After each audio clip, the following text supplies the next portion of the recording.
let's get to this Michael Boggs stuff. Yesterday, Harry Reid came out and announced that he's not going to vote. He cannot vote. He will vote no against Michael Boggs. It was unclear whether he would even refuse to bring his nomination to the floor. Understand, this is a big deal because Harry Reid has always operated by allowing the chairs of committees to dictate these things, to take the lead in these things. For him to come out, it's a big deal. He may be giving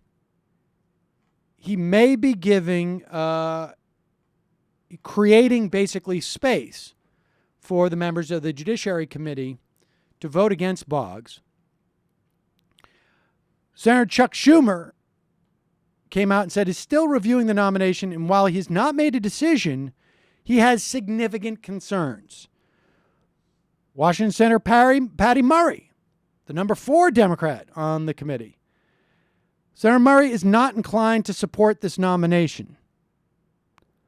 This is going to go down, and contrary to a piece I saw my good friend Bill Scher write. Yes. That's a genuine good friend. Yes, no, I'm being serious. It is not clear that this screws up the whole deal. None of the senators on there was no senators who were part of, or Democratic senators on the committee who were part of this deal. This is a deal between the White House and 2 Republican senators. And nowhere did the Democratic senators say, we are beholden to this deal. And I'm not convinced that that this means that the other nominations automatically disappear because the blue slips are in. The Republicans on the floor can slow it down by not allowing unanimous consent for these nominations to hit the floor. But I don't think they can kill these nominations at this point. So I think Bill is factually wrong. I also think in his piece that was out there, I'm not going to read through the whole thing, but he said, there are Democratic senators who've taken bad votes in the past. Wellstone voted for DOMA. Well, I'm sorry. Unless you can argue that Michael Boggs is going to be bringing to the judiciary what Paul Wellstone did to the Senate, there's no reason to say, well, so he took a couple of bad votes. I don't think so. Show me what Michael Boggs' record was as a legislator in Georgia that was so beneficial that it was worth him bringing up all of these votes. It's really, if that's the best comparison you can come up with, then you got a problem.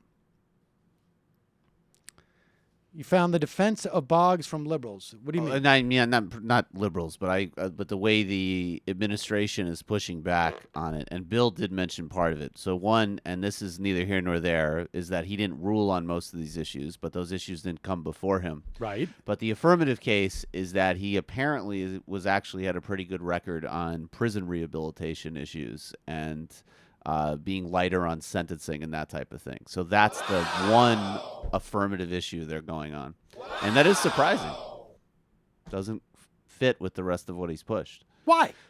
We see conservatives all the time are out there talking about Chris prison Christie reform. talking about that. Not Chris Christie, but I'm saying there's actually one of the few places I think there's any legitimate conservative, intellectual, policy-making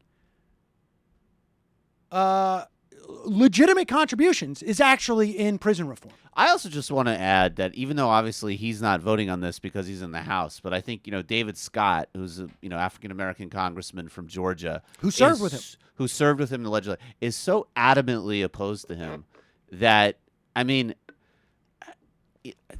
it's just, I think that's another thing that should just be repeated endlessly to like a Bill Scher type argument. It's like Bill addressed it at the end.